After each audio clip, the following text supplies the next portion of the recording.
മഹാലക്ഷ്മി സീരിയലിൻ്റെ latest episode റിവ്യൂയിലേക്ക് എല്ലാ കൂട്ടുകാർക്കും സ്വാഗതം. നിൻ്റെ ഒരു കാലേ ഞാൻ എടുക്കുന്നുള്ളൂ. കാരണം നിൻ്റെ ഏട്ടൻ സാധാരണ പോലെ നടക്കുമ്പോൾ നീ ആ വീൽ ചെയറിലെ ആ വീൽ ചെയറിൽ ഇരിക്കണം. സ്വന്തം ഏട്ടൻ്റെ മരണത്തിന് വേണ്ടി നീ എന്താ ചെയ്തത്? ആരാടാ ആ പിന്നെ എ സിയിൽ കൊണ്ടുവന്നിട്ട് ഇത് ചെയ്തത്? നീയല്ലേ.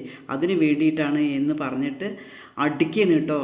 മാർക്കോ കാലിങ്ങനെ അടിച്ച് പൊട്ടിക്കുമ്പോൾ ഉണ്ണി ഇങ്ങനെ കരയുന്നുണ്ട്. കരയാനും കൂടി പറ്റാതെ ഇങ്ങനെ കരയാണ് കേട്ടോ. അതേസമയം ആ വായിൽ തുരുകിയ തുണി എടുക്കുമ്പോൾ ഉണ്ണി ഒരേ കരച്ചിലായിരിക്കും. മാർക്കോ വേണ്ട വേണ്ട എന്ന് പറയാണ് കേട്ടോ. അതേപോലെ തന്നെ ആ മനുഷ്യനെയും ഭാര്യയെയും കുഞ്ഞിനെയും നീയും നിൻ്റെ ഭാര്യയും ഒരു നുള്ളു മണ്ണ് പോലും അവരുടെ ദേഹത്ത് വീണു കഴിഞ്ഞാൽ നീ മണ്ണിനടിയിലായിരിക്കും. അത് ഓർത്തോ. അവർക്ക് ഈ ദൈവത്തിൻ്റെ സഹായം മാത്രമാണ് ഇരിക്കുന്നത്. അതേപോലെ ഞങ്ങളെപ്പോലെ ഉണ്ട് എന്ന് പറഞ്ഞതിന് ശേഷം മാർക്ക് പോവുകയാണ് കേട്ടോ. പിന്നീട് ലോപ്പസ് ഇങ്ങനെ കണ്ണനോട് സംസാരിക്കുകയാണ്. ആ അമ്മ വിളിച്ചു പറയണില്ലേ, അനി അവരും കൂടി അറിഞ്ഞുകൊണ്ടായിരിക്കുമോ എന്നിങ്ങനെ കണ്ണനോട് ചോദിക്കുമ്പോൾ എനിക്കറിയില്ല. അവർ പക്ഷെ പെട്ടെന്ന് തന്നെ എന്നെ കൊണ്ടുപോകാനും ഉണ്ണിയെ വിളിക്കാനും എല്ലാം ചെയ്തിരുന്നു എന്ന് ലോപ്പസിനോട് സംസാരിച്ചു കൊണ്ടിരിക്കുമ്പോഴായിരിക്കും മാർക്കോ അങ്ങോട്ടേക്ക് വരിക കേട്ടോ. എന്തായി മാർക്കോ, നീ അവനെ കൊന്നോ എന്ന് ചോദിക്കും. ഇല്ല, ഞാനവനെ കൊന്നിട്ടൊന്നുമില്ല, ഒരു പരുവമാക്കിയിട്ടുണ്ട് എന്ന് പറയണം കേട്ടോ. എന്തായാലും ശരി, കണ്ണസാറിന് ഡിസ്ചാർജ് ആകുമ്പോൾ ഒരു കാഴ്ച കാണാനുണ്ട് എന്ന് പറയാണ്.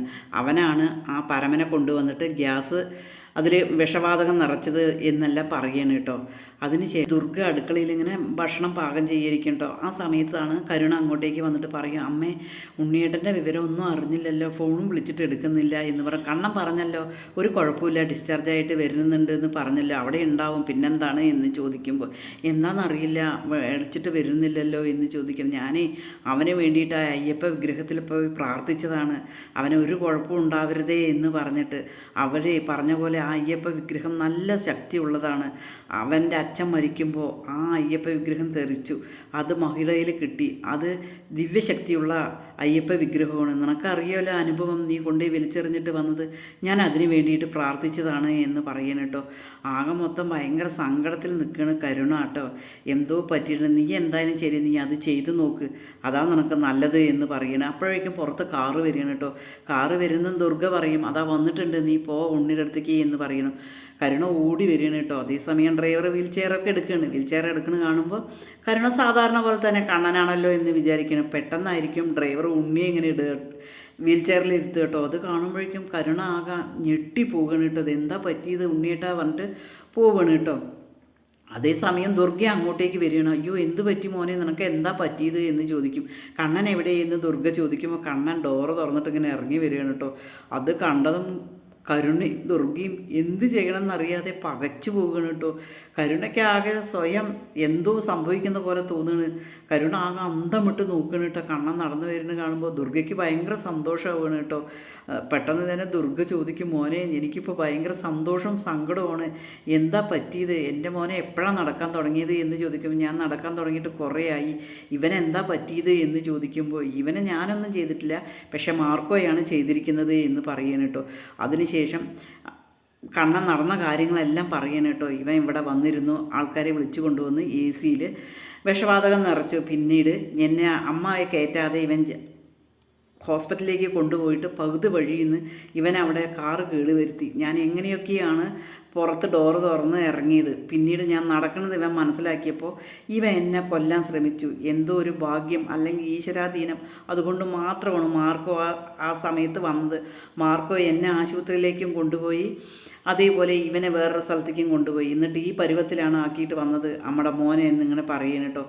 അത് കേൾക്കുമ്പോൾ ദുർഗയ്ക്കാകെ ദേഷ്യം വരികയാണ് കേട്ടോ. അങ്ങനെ ചെയ്തടാ നീയൊരു മനുഷ്യനാണോ എന്ന് പറഞ്ഞിട്ട് ദുർഗ ഉണ്ണിയെ അങ്ങനെ വഴക്ക് പറയുകയാണ് കേട്ടോ. ഒന്നും മിണ്ടുന്നില്ല. കരുണയ്ക്ക് എന്ത് ചെയ്യണമെന്നറിയാതെ ഒന്നും അറിയില്ല. അതേപോലെ കണ്ണൻ പറയുന്നുണ്ട് എല്ലാ കാര്യവും ഇവൾക്കും കൂടി അറിയും, ഇവിടെ ആൾക്കാർ വന്നിട്ട് ഇവൾക്ക് ചെയ്തത് അറിയും എന്നിങ്ങനെ പറയുകയാണ് കേട്ടോ. അതേസമയം ദുർഗയ്ക്ക് ദേഷ്യം വന്നിട്ട് ദുർഗ പറയുന്നുണ്ട്, കൊണ്ടുപോടി അവനെ അകത്തേക്ക് കൊണ്ടുപോടി എന്ന് പറയണം കേട്ടോ. പിന്നീട് ദുർഗയും കണ്ണനും കൂടി സംസാരിക്കണം. കണ്ണൻ പറയും, ഞാൻ കാല് ശരിയായിട്ട് കുറേ ആയി അമ്മേ, ഞാനും മഹിയും കൂടിയിട്ട് ദാമ്പത്യം അതിന് ശേഷമാണ് തുടങ്ങിയത്. അവൾക്കൊരു കുഞ്ഞായപ്പോഴും നിങ്ങളെല്ലാവരും സംശയിച്ചു, പക്ഷേ എപ്പോഴെങ്കിലും ഇതെല്ലാം അറിയുന്നുള്ളത് അറിയുമായിരുന്നു എന്നിങ്ങനെ പറയണം കേട്ടോ.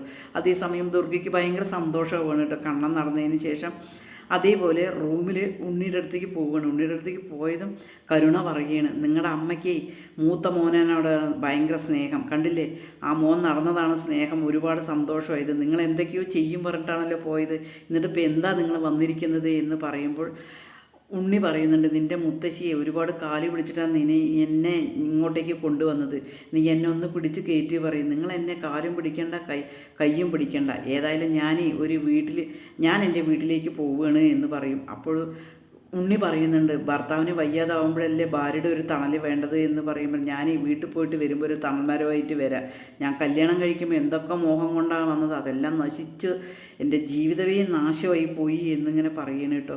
അതിനുശേഷം ഉണ്ണിയോട് ഇങ്ങനെ പറയുന്നുണ്ട്, നിങ്ങൾ എന്തെങ്കിലും ചെയ്യണമെങ്കിൽ ആ മാർക്കോയും കൂട്ടുകാരെയും ആദ്യം ചെയ്യും, അല്ലാതെ നിങ്ങൾ എന്തൊക്കെയോ ചെയ്യും പറഞ്ഞിട്ടാണല്ലോ പോയത്, നിങ്ങൾ വെറും വട്ടപൂജ്യമാണ് എന്ന് പറഞ്ഞതിന് ശേഷം കരുണ ദേഷ്യത്തോട് പോവുകയാണ് കേട്ടോ. എന്തായാലും ഒരു കാര്യം ഉറപ്പായി, ഒരു വീൽ ചെയർ കിട്ടിയല്ലോ എന്ന് പറഞ്ഞിട്ട് കരുണ ദേഷ്യത്തോടെ പോവുകയാണ്. ഉണ്ണി അതേസമയം ഇങ്ങനെ വിളിക്കുന്നുണ്ട്, ഒന്ന് എന്നെ കിടത്ത് പറയണം കേട്ടോ, താഴെ ആൾക്കാരുണ്ടല്ലോ അവരെ വിളിക്കുക എന്ന് പറഞ്ഞിട്ട് കരുണ പോവുകയാണ് കേട്ടോ. പിന്നീട് ഉണ്ണി വല്ല പ്രകാരം ചേർന്ന് മെല്ലെ കട്ടിലേക്ക് കിടക്കണം കേട്ടോ. വേദന കൊണ്ട് പൊളയാണ് ഉണ്ണി. ആ സമയം ഉണ്ണി വിചാരിക്കുന്നുണ്ട്, ആരോഗ്യമുള്ളപ്പോൾ തന്നെ എല്ലാവരും ഉണ്ടാവുള്ളൂ, ആരോഗ്യമില്ലെങ്കിൽ ആരും ഉണ്ടാവില്ല എന്നുള്ള സത്യം ഉണ്ണി തിരിച്ചറിയണം കേട്ടോ. ഇനിയും ഉണ്ണി തിരിച്ചറിയാൻ പോകുന്നതേ ഉള്ളൂ, കരുണയുടെ ഒറിജിനൽ സ്വഭാവം ഉണ്ണി തിരിച്ചറിയണം കേട്ടോ. ഈ ചാനലൊന്ന് ലൈക്ക് ചെയ്ത് ഹൈപ്പ് ചെയ്ത് സപ്പോർട്ട് ചെയ്യണേ.